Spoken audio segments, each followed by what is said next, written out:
Hello नमस्कार, आप देख रहे हैं वर्ल्ड रिपोर्ट। इस वक्त की बड़ी खबर के साथ जुड़ रहे हैं और जितने भी संविदा कर्मचारी हैं उन सभी को लेकर बहुत ही बड़ी खबर के साथ साथ बहुत ही अच्छी खबर है। लगातार आप तमाम वर्ग के संविदा कर्मचारियों को बता दें कि आप लोगों को लेकर बिहार सरकार की नई फरमान कह सकते हैं या फिर संविदा कर्मचारियों के भविष्य का चाबी कह सकते हैं, क्योंकि संविदा कर्मचारियों को लेकर बिहार के माननीय मुख्यमंत्री श्री नीतीश कुमार ने जीएडी यानी कि जनरल एडमिनिस्ट्रेशन डिपार्टमेंट के साथ उन्होंने जब बैठक किया, बैठक के दौरान ही आप लोगों को लेकर के एक नई पत्र जारी की गई जिसमें संविदा कर्मचारियों को अस्थायी करने की अनाउंसमेंट की गई थी। यानी कि संविदा कर्मचारियों को लेकर के बिहार सरकार की सक्रियता कहीं न कहीं स्पष्ट रूप से ये शो कर रही है कि संविदा कर्मचारियों को जल्द ही तमाम प्रकार की सुविधाएं से लैस की जाएगी। यानी संविदा कर्मचारियों को अब सौतेला जैसा व्यवहार नहीं होगा। अब आप लोगों को भी तमाम तरह की सुविधाओं के साथ साथ सरकारी विभागों के कर्मचारी के जैसे ट्रीट किए जाएंगे। तो चलिए ज्यादा समय नहीं लेंगे और सीधे खबरों की ओर रुख करते हैं, क्योंकि हमारे साथ विभागीय स्तर से संवाददाता जुड़ चुकी हैं जो आप लोगों को आज के इस खबर में तमाम जानकारी प्रोवाइड करने वाली हैं।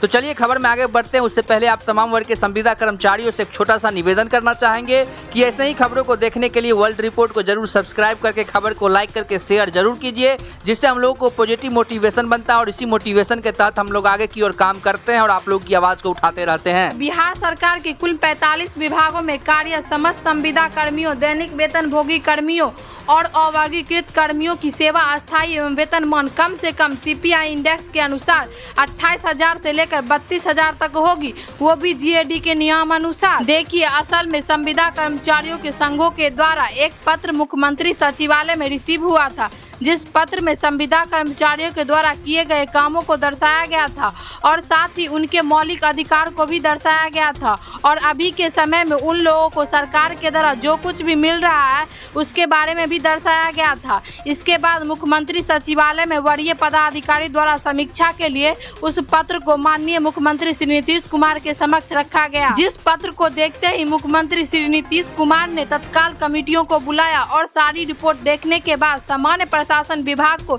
इसके लिए आदेश जारी किया, जिसके बाद सामान्य प्रशासन विभाग ने एक ऑफिशियल लेटर जारी किया, जिस ऑफिशियल लेटर में संविदा कर्मचारियों को नियमित करने के साथ साथ तमाम तरह की सुविधा प्रोवाइड करने को लेकर सभी जिला अधिकारियों को पत्र जारी किया गया। ये बता दीजिए कि आखिरकार संविदा कर्मचारियों के संघों के द्वारा माननीय मुख्यमंत्री महोदय यानी कि मुख्यमंत्री सचिवालय में ऐसा कौन सा पत्र जारी किया गया, कौन सा पत्र उनके द्वारा सौंपा गया जिससे मुख्यमंत्री महोदय जैसे ही पत्र को देखे तो तमाम तरह के बातों को लेकर के उन्होंने कमेटियों के साथ एक अनेमार्ग बैठक करके तमाम तरह की फैसलाएं लिए, जो कि संविदा कर्मचारी जानना चाहता है आखिरकार उस पत्र में ऐसा क्या था जिसके बाद माननीय मुख्यमंत्री महोदय इतने इस बात को एक्शन में ले लिए हैं। निवेदन पूर्वक कहना है कि बिहार सरकार के कुल 45 विभागों सहित विभिन्न बोर्ड, निगम, समिति एवं आयोग में कार्य समस्त संविदा आउटसोर्सिंग और वर्गीकृत कर्मियों ने अपने अथक मेहनत और प्रयास से बिहार को एक नई दिशा एवं दशा देने में अपनी महती दिखाई है। इसके प्रयास से बिहार को एक नई पहचान मिली है। केंद्र या राज्य सरकार द्वारा दिए गए हर एक दायित्व को पूरा करने में उनके द्वारा कोई कसर नहीं छोड़ी जाती है। बिहार के सामाजिक आर्थिक विकास में इनकी महत्वपूर्ण भूमिका को नकारा नहीं जा सकता। इन कर्मियों ने किसान, मजदूर, युवा, महिला, दलित, पिछड़ा सहित हर एक तबके का ख्याल रखते हुए अपने कर्म को निभाने का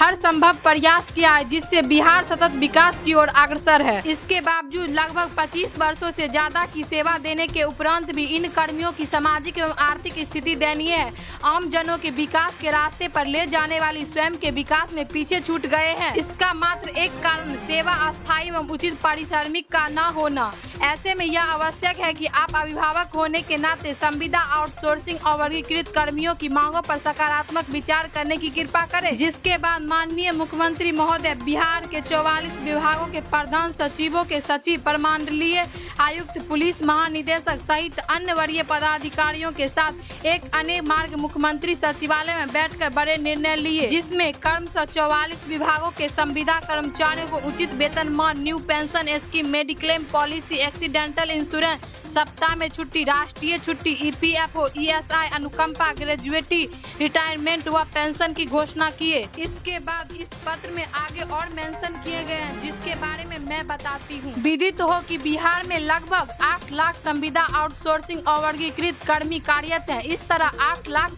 घरों के लगभग 40 लाख सदस्यों से सीधा जुड़ाव महासंघ का है। वहीं अकेले जीविका कर्मियों कैडरों का जुड़ाव लगभग 1.5 करोड़ ग्रामीण गरीब महिलाओं से है। विकास मित्रों का जुड़ाव करोड़ों दलितों से है। मनरेगा में काम करने वाले पंचायत रोजगार सेवकों, पंचायत तकनीकी सहायक का जुड़ाव करोड़ जॉब कार्डधारियों से है। किसान सलाहकार का जुड़ाव बिहार के करोड़ किसानों से है। आवास सहायक, कार्यपालिका सहायक, डाटा एंट्री ऑपरेटर, समाज कल्याण विभाग के अंतर्गत ICDS कर्मी, DRCC में कार्यरत SWO, MPO, तालीमी मरकज सहित सैकड़ों ऐसे संविदा आउटसोर्सिंग और वर्गीकृत कर्मी जमात है, जिनका जुड़ाव बिहार के करोड़ युवाओं, महिलाओं, किसानों, दलितों, अल्पसंख्यक, शोषित, वंचित पिछड़ों से है। ऐसे में यह आवश्यक है कि उनकी मांगों को पूरा करने पर लाखों करोड़ों लोगों का विकास किया जा सकेगा। अच्छा, मतलब ये संविदा कर्मचारियों के संघों के द्वारा मुख्यमंत्री महोदय को इतना कुछ लिख करके दिया गया था, जिसके बाद मुख्यमंत्री महोदय ने विभागों को लेकर के भी स्पष्टीकरण दिए हैं। तो अब आप ये बताइए कि आखिरकार संविदा कर्मचारियों को जो रोस्टर बनाया गया है, जो 51 कैडर में उन लोगों को शामिल करके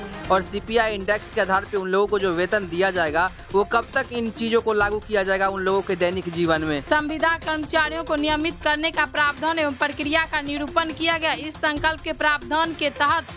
राज्य के सभी 44 विभागों के कर्मचारियों के विभिन्न विभागों में आउटसोर्स और संविदा पर काम करने वाले संविदा कर्मचारियों की सेवा संबंधी बिंदुओं के संबंध में पूर्व मुख्य सचिव की अध्यक्षता में गठित उच्च स्तरीय समिति के अनुशंसाओं पर मुख्यमंत्री महोदय का फैसला हुआ। संविदा कर्मचारियों का बढ़ेगा वेतन क्रमशः बाजार दर, समकक्ष पद का वेतन तथा अन्य भत्तों को जोड़कर बनेगा आधार। सामान्य प्रशासन विभाग के निर्देश के अनुसार यह समिति 2 बिंदुओं पर विचार कर परिश्रमिक का निर्धारण करेगी। पहला बिंदु बाजार दर होगी, वहीं दूसरा बिंदु सरकार में उपलब्ध समकक्ष पद के प्रारंभिक स्तर का वेतन, महंगाई भत्ता एवं अन्य भत्ताओं को मिलाकर समेकित रूप से प्राप्त योगफल होगा। विभाग ने सभी विभागीय अपर मुख्य सचिव, प्रधान सचिव व सचिव से कहा है कि यदि नियोजित कर्मियों के मानदेय का निर्धारण उचित प्रावधान के तहत नहीं किया गया तो अपने नियंत्रण के अधीन संविदा पर नियोजित कर्मियों के पारिश्रमिक निर्धारण पुनर्निरीक्षण संबंधित प्रस्ताव उक्त समिति के समक्ष विचार के लिए भेजे, ताकि इस संबंध में आगे की कार्रवाई जल्द की जाए। यानी पहले संविदा कर्मचारियों के कैडर में या फिर कह सकते हैं सूची में 44 विभागों को ही शामिल किया गया था,